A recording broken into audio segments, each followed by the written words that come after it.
ఆషాఢ మాసంలోపు లేకపోతే ఆషాఢ మాసంలో ఎవరైతే గోరింటాకు కథను వింటారో వారి యొక్క కష్టాలు తొలగిపోయి ఇంట్లో కనక వర్షం కురుస్తుంది. గోరింటాకు అంటే మహిళలకి చాలా ఇష్టం అండి. ప్రత్యేకించి చెప్పాల్సినటువంటి పని లేదు. మహిళలకి గోరింటాకు మధ్య అవినాభావ సంబంధం అయితే ఉందండి. ఆషాఢంలో ఆడవాళ్ళ అరచేతుల్లో గోరింటాకు మెరిసిపోవాల్సిందే కదా. ఆషాఢంలో గ్రీష్మ ఋతువు పూర్తి కావడంతో పాటు వర్ష ఋతువు ప్రారంభమైతే అవుతుంది. గ్రీష్మంలో మన శరీరం వేడితో కూడుకొని ఉంటుంది. ఆషాఢంలో బయట యొక్క వాతావరణం అయితే చల్లబడిపోతూ ఉంటుంది. అయితే ఈ ఆషాఢ మాసం వచ్చిందంటే మన ఆడవాళ్ళ అందానికి హద్దే ఉండదు. గోరింట పూసింది కుమ్మా లేకుండా అని చెప్పేసి పాటలు పాడుకుంటూ గోరింటాకు అయితే పెట్టుకుంటూ ఉంటారు. ఎర్రగా అందంగా ముద్ద మందారాలలాగా ముద్దొచ్చే తమ చేతులను మురిసిపోతూ ఉంటారు. పెళ్ళి కానిటువంటి ఆడపిల్లలైతే గోరింటాకు ఎంత ఎర్రగా పండితే అంత మంచి భర్త వస్తారని చెప్పేసి కలలు కంటూ ఉంటారు. పెళ్ళైనటువంటి ఆడవాళ్ళైతే అబ్బా నా గోరింటాకు ఎంత బాగా పండిందో, మా ఆయన అంత మంచివాడు అని చెప్పేసి అనుకుంటూ సంబరపడిపోతూ ఉంటారు. మిగిలిన రోజుల్లో సంగతి ఎలా ఉన్నప్పటికీ కూడా ఆషాఢ మాసంలో మాత్రం ప్రతి ఆడపిల్ల తన చేతులకు కాళ్లకు అందంగా గోరింటాకు అయితే పెట్టుకుంటుంది, మురిసిపోతూ ఉంటుంది. అయితే ఇది కేవలం అందంగా కనిపించేందుకు మాత్రమే అనుకుంటే పొరపాటండి. ఎందుకండి అంటే ఆషాఢ మాసంలో గోరింటాకు పెట్టుకోవడం వలన ఎన్నో రకాల లాభాలైతే ఉన్నాయి. చేతి నిండా గోరింటాకు పెట్టుకునేటువంటి మహిళలకు కష్టాలు ఉండవని చెప్పి పురాణాలు తెలియజేస్తున్నాయి. గోరింటాకు అంటేనే మహిళలు ఎంతో ఇష్టపడుతూ ఉంటారు. చిన్న చిన్న ఫంక్షన్స్కైనా పెద్ద పెద్ద వేడుకలకైనా సరే గోరింటాకు లేకోకుండా జరగదు. ప్రస్తుతం గోరింటాకు అనేది నూరు పెట్టుకోకపోయినప్పటికీ కూడా మెహందీల పైన మహిళలైతే ఎక్కువ ఆసక్తి చూపిస్తూ ఉంటారు. పెళ్ళిళ్ళకు ముందు మెహందీ ఫంక్షన్స్ అయితే చేసుకుంటూ ఉన్నారు. మరి ఈ కథ ఏంటో కూడా మనం ఇప్పుడు తెలుసుకున్నామండి. గోరింటాకు అసలు పేరు గోరింటాకు, గౌరీ ఇంటి ఆకు. గౌరీదేవి బాల్యంలో చెరులతో వనంలో ఆడుకుంటూ ఉన్నటువంటి సమయంలో రజస్వల అయితే అయ్యిందంట. ఆ రక్తపు చుక్క నీళ్లను తక్కగానే ఒక మొక్క పుట్టింది. ఆ వింతను చెరులు పర్వతరాజుకు చెప్పగా సతీ సమేతంగా చూసేందుకు వచ్చారు. అంతలోనే ఆ చెట్టు పెద్దదయ్యి నేను సాక్షాత్తు పార్వతీ రుధిరాంశతో జన్మించాను, నా వలన లోకానికి ఏం ఉపయోగం కలుగుతుంది అని చెప్పేసి అడుగుతుంది.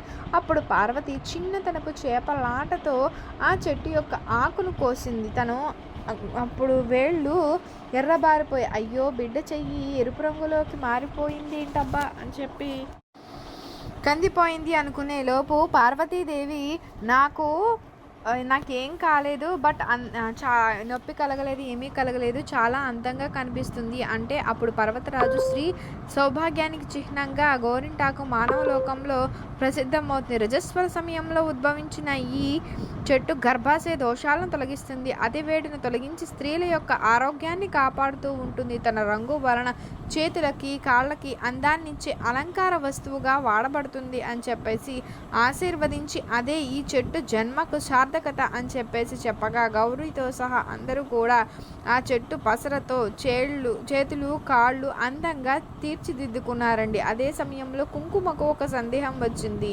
నుదుటిను కూడా ఈ ఆకుతో బొట్టు దిద్దుకుంటారేమో, నా ప్రాధాన్యత తగ్గిపోతుంది అని చెప్పేసి గౌరీదేవితో బాధగా చెప్పగా అప్పుడు గౌరీదేవి ఈ ఆకు నుదుటున పండదు అని చెప్పేసి చెప్పడం జరిగింది. కావాలంటే పెట్టుకొని చూడండి, గోరింటాకు నుదుట పండదు. ఇంకా శాస్త్రం ప్రకారం చూస్తే ఏంటంటే ఈ ఆకు గర్భాశయ దోషాలను తొలగించేస్తుంది. అరచేతి మధ్యలో శ్రీ గర్భాశయానికి రక్తం చేరవేసేటువంటి ప్రధాన నాడులు అయితే ఉంటాయి. వాటిలో ఉన్నటువంటి అతి ఉష్ణాన్ని లాగేసి ప్రశాంతపరుస్తుందంట ఈ గోరింటాకు. ప్రసవం కాగానే గోరింటాకు ముద్దుగా నూరి ఆ బాలింత చేత మింగించామనుకోండి, ప్రసవం వలన ఏర్పడినటువంటి గర్భాశయ బాధలు అనేవి నయమైపోతాయంట. ఇక భర్తకు గోరింటాకుకి కలిగిన అనుబంధం గురించి చెప్పాలంటే స్త్రీల హార్మోన్ల పనితీరు చక్కగా ఉండడం వలన దేహం కూడా చక్కగా సున్నితంగా ఉంటుందండి. అలా లేతగా ఉన్నటువంటి చేతులకు పెట్టుకున్నటువంటి గోరింటాకు అందంగా పండి కనిపిస్తుంది. ఆ పండడం అనేది ఆ మగవు యొక్క ఆరోగ్యాన్ని అయితే సూచిస్తుంది. ఆరోగ్యమే మహాభాగ్యం కదా. అందంగా ఉన్న అమ్మాయికి చక్కని భర్త అయితే వస్తారు. ఆరోగ్యకరమైనటువంటి దాంపత్యానికి కారణమైన భార్యను ప్రేమిస్తారు కదా. ఇవన్నీ కూడా అందుకే మన పెద్దలు ఎంతో దూరదృష్టితో ఆలోచించి చెప్పడం అయితే జరిగింది. గోరింటాకును మనమందరం కూడా శాస్త్రీయంగా ఆలోచించి ఆదరించామనుకోండి, ఖచ్చితంగా అన్ని రకాలుగా ఆరోగ్యము ఆనందము లభిస్తుంది. సంవత్సరానికి ఒక్కసారి పుట్టింటికి పోతుందండి, అంటే పార్వతీ దగ్గరికి అంట. ఆషాఢ మాసంలో అక్కడ ఉన్నప్పుడు కూడా తనని మరచిపోకుండా ఉండాలని చెప్పేసి తప్పకుండా పెట్టుకోవాలని కోరిందంట. అయితే నిజానికి గోరింటాకు సంవత్సరం పొడవునా మనకే దొరుకుతుంది, కానీ వేరే అప్పుడు పెట్టుకోవడానికి ఈ ఆషాఢంలో పెట్టుకోవడానికి చాలా తేడా అయితే ఉందండి. కొత్త పెళ్లి కూతురు ఈ ఆషాఢ మాసంలో అత్తవారింటిలో ఉండకోకుండా పుట్టింటికి వెళుతుంది కదా. ఆమె పుట్టింటిలో ఉన్నప్పుడు చేతిలో గోరింటాకు పెట్టుకుని ఎర్రగా పడిన గోరింటాకు చూసుకుని భర్తను చూసి మురిసిపోతుందంట. చేతిలోని గోరింటాకు ఎంత ఎర్రగా పండితే అంత మంచి భర్త అయితే లభిస్తారు, అంత ఎక్కువ ప్రేమిస్తారు అన్న నానుడి అయితే ఉంది కదా. ఇక శాస్త్రీయంగా మరొక విషయం ఏంటండి అంటే, ఆషాఢ మాసం వర్షాకాలం. ఈ కాలంలో తడుస్తూ ఉండడం వలన ఏంటంటే కాళ్ళ పగుళ్ళు, చర్మ వ్యాధులు అన్నీ తొలగిపోతాయి. వీటి బారి నుంచి మనం తప్పించుకోవడానికి కూడా గోరింటాకునైతే యూజ్ చేస్తాం. గోరింటాకు వలన ఇన్ఫెక్షన్స్ అనేవి రాకుండా ఉంటాయండి. శరీరంలో అతి ఉష్ణం రాకుండా కాపాడుతుంది. అంతేకాదు, ఇంతటి అద్భుతమైనటువంటి ఆరోగ్యకరమైనటువంటి మన గోరింటాకును ఈ రోజుల్లో హెన్నాగా కోన్లతో మనం పెట్టుకుంటూ ఉన్నాం.